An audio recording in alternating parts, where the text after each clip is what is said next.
first ever factory outlet, Chandanagar, Mukunda Jewelers, opening soon. No making charges. అందరికీ నమస్కారం. నేను Swaroopa Potlapalli. Welcome to trending topic.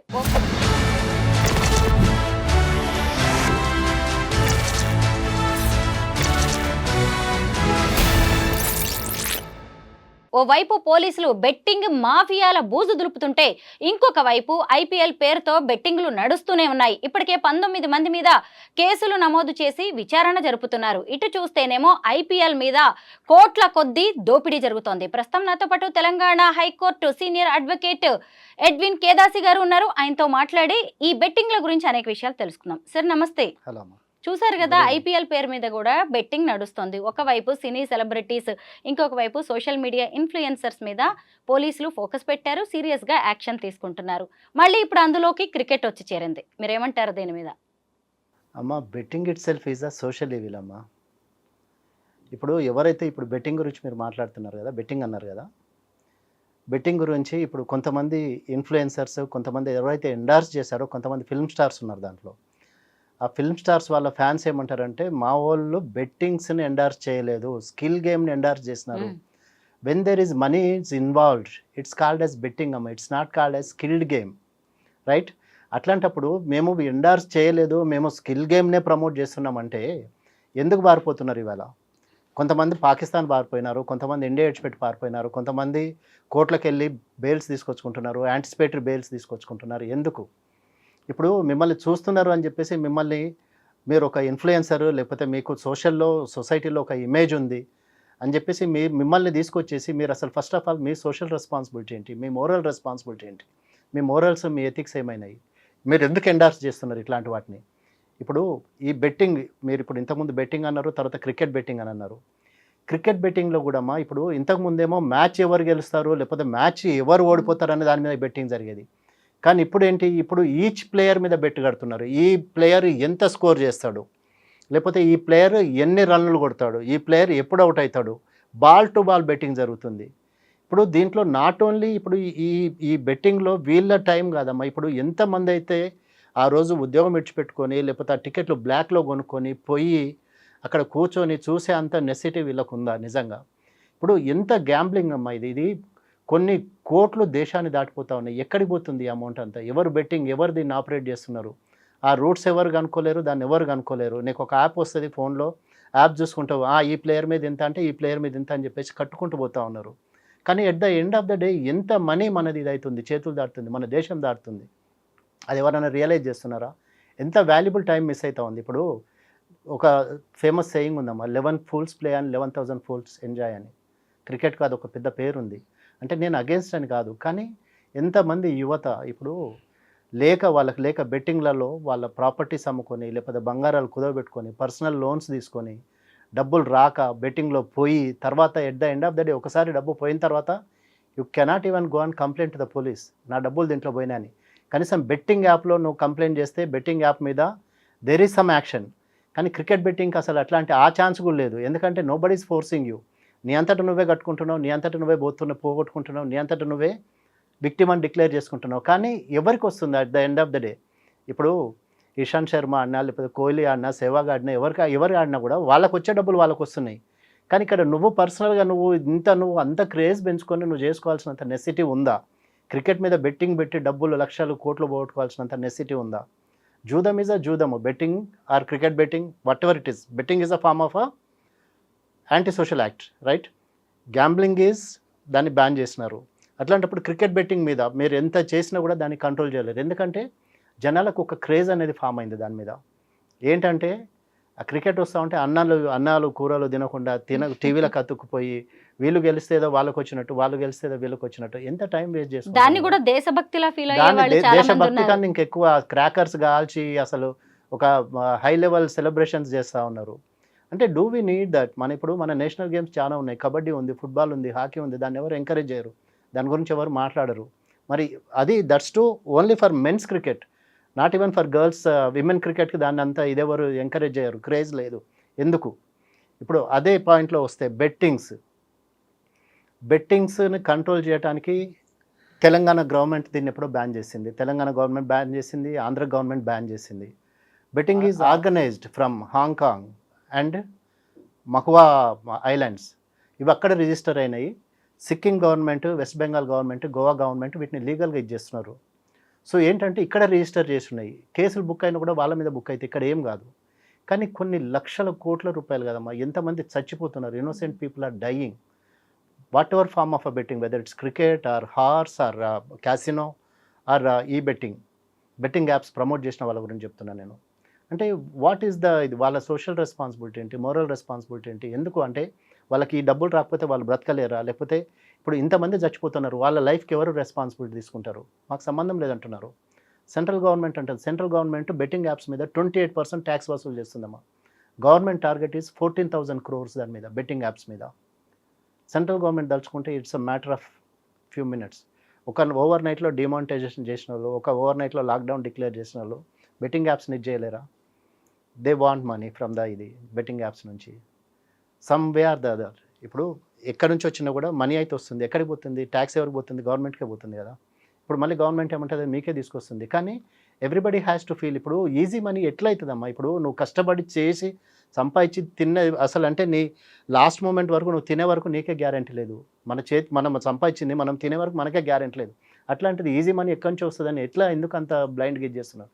కష్టపడవద్దు, సోమర్తనం కష్టపడవద్దు. కష్టపడితే ఒళ్ళొస్తుంది. లేకపోతే ఇప్పుడు ఎస్పెషల్లీ మన తెలంగాణ, ఆంధ్రలో జరిగే ట్రెండ్ ఏంటంటే కష్టపడవద్దు, పని చేయొద్దు, కానీ సాయంత్రం కల్లా తింటానికి ఉండాలి, తాగడానికి ఉండాలి. ఎవ్వడు స్వరూపనా లేకపోతే ఆయననా నేనా ఎవరొకరు, సంబడి ఈజ్ అ విక్టిమ్.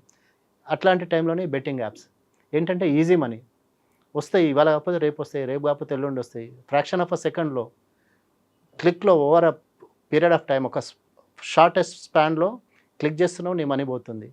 ఒక ఇంటర్ చదివే పిల్లోడమ్మా, వాళ్ళ నాన్న అకౌంట్లోకి వెళ్ళి 36 lakhs బ్యాంక్ అకౌంట్ కనెక్ట్ చేసుకొని ఫోను 36 lakhs వాళ్ళ ఫాదర్ అకౌంట్లోకి వెళ్ళిపోయినాయి. ఒక 9th class బాయ్ వాళ్ళ మదర్ అకౌంట్ కనెక్ట్ చేస్తే 30 lakhs ఏమో పోయినాయి. ఎవరు ఇక్కడ విక్టిమ్స్? తల్లిదండ్రి ప్రతి చెమట ఓడ్చేసి నిమిషము.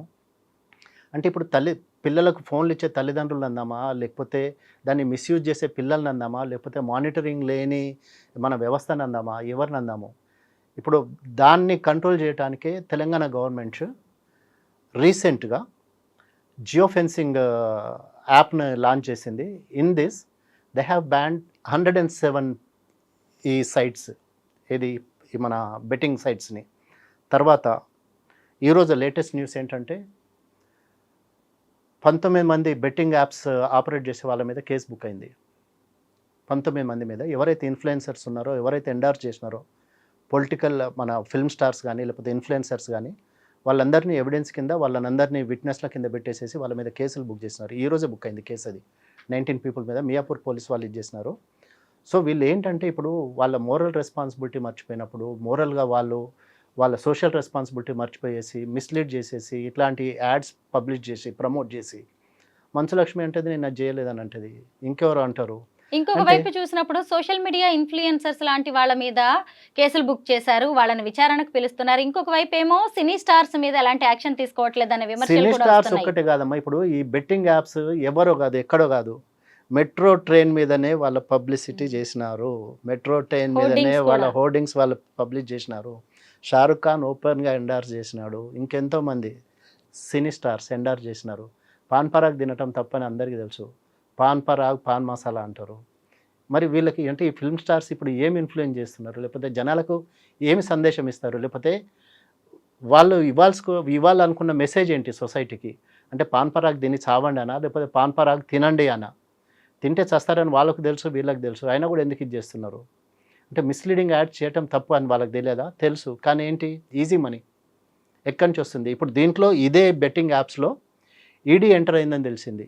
మనీ ఎక్కడి నుంచి వస్తుంది, ఎక్కడికి పోతుంది, ఎక్కడ ఇన్వెస్ట్ అవుతుంది, షెల్ కంపెనీస్కి పోతుందా, ఎక్కడ ఇన్వెస్ట్ అవుతుంది, ఎక్కడికి దాన్ని ట్రాన్స్ఫర్ చేస్తున్నారు, ఈ ఈజీ మనీ అసలు ఎందుకు ఇదవుతుంది అని చెప్పేసి ఈడీ దీంట్లో పిక్చర్లో ఉంది అట. సో ఈడీ ఫైండింగ్స్ ఏముంటాయి అనేది తెలియదు. But it's a wrong practice అమ్మ, very wrong practice. The social influencers కానీ, లేకపోతే ఫిల్మ్ స్టార్స్ కానీ, ఈ యాంకర్స్ కానీ, వీళ్ళు ఎవరైతే ఎండార్స్ చేసినారో they have failed the society and they have literally failed as ఇది.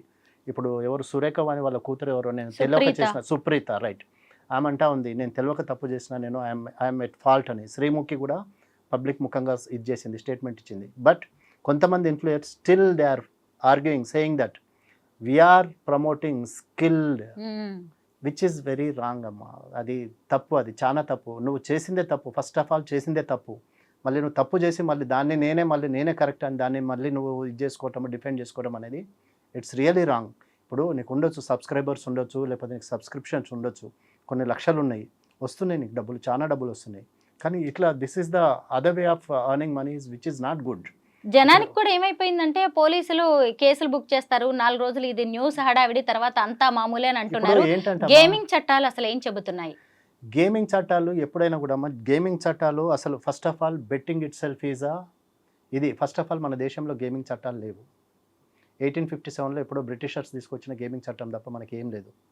తర్వాత ఇప్పుడు స్టేట్ ఏమంటుంది, మా పరిధిలో లేదని స్టేట్ అంటుంది, సెంట్రల్ ఏమంటుంది మాకు సంబంధం, మాకు at the end of the day ఏంటంటే మాకు ఇంత టార్గెట్ అని చెప్పేసి క్లియర్గా ఇచ్చినారమ్మా. 28% of the tax has to be collected from this online games అని చెప్పేసి ఫైనాన్షియల్ మినిస్టర్దే స్టేట్మెంట్ ఉంది. 14,000 crores వాళ్ళు ఎక్స్పెక్ట్ చేసినప్పుడు గేమింగ్ చట్టాలు ఉంటే ఏంటి లేకపోతే ఏంటి? ఫస్ట్ ఆఫ్ ఆల్ అది కాదమ్మా, గేమింగ్ చట్టాలు కాదు, లేకపోతే గేమింగ్ మీద బ్యాన్ అని కాదు, మనము సొంతగా ఎవరికి వాళ్ళు ఫీల్ కావాలి. సో అంటే నేను చేసేది తప్ప రైటా, I'm I doing the right thing, నేను ఎందుకు దీంట్లో ఇది చేస్తున్నా, నా ఒక్కనితోటి, నేను ఒక్కని కాదు నాతోటి నా ఫ్యామిలీ మొత్తం ఇన్వాల్వ్ అవుతుంది, లేకపోతే నాకు నా ఫ్యామిలీ రెస్పాన్సిబిలిటీ ఉంది, నేను చేసేది తప్పు అనేది ప్రతి ఒక్కళ్ళు రియలైజ్ అయినప్పుడు. ఇప్పుడు గేమింగ్ చట్టాలు ఉన్నంత మాత్రాన దాన్ని ఎంఫోర్స్మెంట్ చేసేంత మన దగ్గర కెపాసిటీ లేదు, దాన్ని మనం కంట్రోల్ చేసేంత కెపాసిటీ కూడా లేదు. సరే, ఇప్పుడు ఒకటి ఇవాళ తెలంగాణ గవర్నమెంట్ జియో ఫెన్సింగ్ అని చెప్పేసి మన ఫైర్ వాల్ లాగా ఒక టెక్నాలజీ తీసుకొని వచ్చింది, ఇది చేసింది. కానీ మనము ఒక్క స్టెప్ మనం ముందేస్తే అమ్మా, ఇట్లాంటి ఫ్రాడ్స్టర్స్ కానీ, లేకపోతే ఇట్లాంటి బెట్టింగ్ యాప్స్ కానీ, లేకపోతే ఇట్లాంటి గ్యాంబ్లర్స్ కానీ మనకన్నా 10 steps ముందుంటారమ్మా. ఇప్పుడు సైబర్ ఫ్రాడ్ తెలుసు, డిజిటల్ అరెస్ట్ అని చెప్పేసి వస్తున్నారు, తెలుసు డిజిటల్ అరెస్ట్ తప్పని తెలుసు, ఎందుకంటే మమ్మల్ని ఎవరు పట్టుకోలేరు, మన లా వాళ్ళకి అప్లై కాదు. హాంకాంగ్ కానీ మక్వా ఐలాండ్స్లో కానీ ఇప్పుడు అక్కడ నుంచి వీళ్ళు గేమింగ్ ఆపరేట్ చేస్తున్నారు, డబ్బంతా అక్కడికి పోతుంది. ఇంకా దీంట్లో ఏంటంటే చైనా అని అంటారు అందరు, కానీ దీంట్లో చైనా ఇన్వాల్వ్మెంట్ అసలు లేదమ్మా. 1947లోనే గ్యాంబ్లింగ్ టోటల్గా బ్యాన్ చేసినారు, ఓన్లీ ఎంటర్టైన్మెంట్ కొరకు లేకపోతే పబ్లిక్ వెల్ఫేర్ కొరకు ఉన్నాయి, కానీ అసలు గ్యాంబ్లింగ్ లేదు. చైనా అని అంటారు, కానీ China has nothing to do with your bettings or with your gambling. So మనము దాన్ని మళ్ళీ తప్పు పట్టలేము. కానీ ఏంటంటే ఇంకా మన సిస్టమ్ ఇంకా ఇంప్రూవ్ కావాలమ్మా. మన దగ్గర ఇన్ఫ్రాస్ట్రక్చర్ అంత లేదు, వాళ్ళని ఇది చేసి అంత. ఇప్పుడు వాళ్ళు ఏంటంటే ప్రైవేట్ ప్లేయర్స్, వాళ్ళు ఇన్వెస్ట్ చేస్తారు, కొత్త కనుక్కుంటారు, కొత్త గేమ్స్ కానీ లేకపోతే కొత్త టెక్నాలజీ. గవర్నమెంట్లో ఏంటంటే everything has to go through ఆ ప్రాపర్ ఛానల్, లేకపోతే ఒక ప్రాసెస్. అంత మన దగ్గర అంత ఎఫెక్టివ్గా మనము దాన్ని ఇంప్లిమెంట్ చేసే అంత ఇది లేదు మన దగ్గర. ప్లస్ సైబర్ క్రైమ్లో 1930కి ఫోన్ చేస్తే ఏమవుతుంది? ఏం కాదు, it will take its own course of time. ఇప్పుడు వాడు ఎక్కడో ఒకడు బీహార్ నుంచి ఆపరేట్ చేస్తూ ఉంటాడు, ఒకడు గుజరాత్ నుంచి ఆపరేట్ చేస్తూ ఉంటాడు, ఒక రాజస్థాన్లో ఉంటాడు. పోలీస్ స్టేషన్కి వెళ్ళినారనుకోండి, సైబర్ పోలీస్ స్టేషన్కి, వీళ్ళు అక్కడ ట్రేస్ అయినారు సార్, వాళ్ళని తీసుకురావడానికి మీరు మాతో రండి, లేకపోతే you have to take care of all the expenditure and everything అంటారు. ఇప్పుడు నాకు తెలిసిన ఒక క్లయింట్ ఉందమ్మా, 25 లక్షలు పోగొట్టుకుంది. లిటరలీ ఐసిఐసిఐ వాళ్ళు వచ్చేసి ఆ అమ్మాయి ఇంటి మీద కూర్చున్నారు మొన్న. సో ఏమంటాం చెప్పండి? 1930 కంప్లైంట్ చేసింది, ఏం కాలేదు, డబ్బులు పోయినాయి, 25 లక్షల రూపాయలు పోయినాయి. వాడు ఎక్కడ గానాలో కొట్టేసిండు, డబ్బులు లేవు, డబ్బులు పోయినాయి అంతే. అమ్మాయి she's a victim now, she has to repay all that. So ఏంటంటే మనకు చట్టాలు ఇంకా స్ట్రింజెంట్ చట్టాలు రావాలి. ఏంటంటే ఎవరైతే ఇట్లాంటి వాటిలో యాక్టివిటీస్లో ఇన్వాల్వ్ అవుతున్నారో, లేకపోతే ఇట్లాంటి వాటిని ఎండార్స్ చేస్తున్నారో, వాళ్ళకి ఏంటంటే చట్టం అనేది ఒకటి భయం రావాలమ్మా. చట్టం అనేది భయం వస్తే మేము చేస్తే దీనికి ఇంత స్ట్రింజెంట్ పనిష్మెంట్ ఉంటుంది, లేకపోతే మేము చేసేది తప్పు, మేము ఇది చేస్తే ఇది అవుతుంది, లేకపోతే మాకు ఇంత బ్యాన్ ఉంటుంది అని చెప్పేసి ఒకవేళ వాళ్ళ మీద అట్లాంటివి చేయగలిగితే, ఒకవేళ ఇన్ఫ్లుయెన్సర్స్ మీద ఇప్పుడు ఇన్స్టా నుంచి కానీ, లేకపోతే మెసెంజర్ నుంచి కానీ, లేకపోతే వీళ్ళు ఎవరైతే వీటిని ప్రమోట్ చేస్తున్నారో వాళ్ళ అకౌంట్స్కి ఇట్లా క్లోజ్ చేయగలిగితే, there might be some kind of ఇది కొంత లాభం ఉండొచ్చేమో. కానీ టోటల్గా దీన్ని బ్యాన్ చేయటము, లేకపోతే దీన్ని ఎరాడికేట్ చేయటం అనేది మాత్రం ఇట్స్ నాట్ దట్ ఈజీ. ఒకవేళ సిస్టమ్ తలుచుకుంటే అదేం పెద్ద పని కాదు, but the rulers have to think, the government has to think, the ruling parties. So it's with the governments and with the people also, not only government, but everybody has to feel that whether I'm doing the right thing or wrong thing అనేది మనం ఆలోచిస్తే we can control to some extent. Betting apps వల్ల జరుగుతున్న నష్టాల గురించి చాలా చక్కగా వివరించారు. Thank you so much lawyer గారు. రైట్ అమ్మా.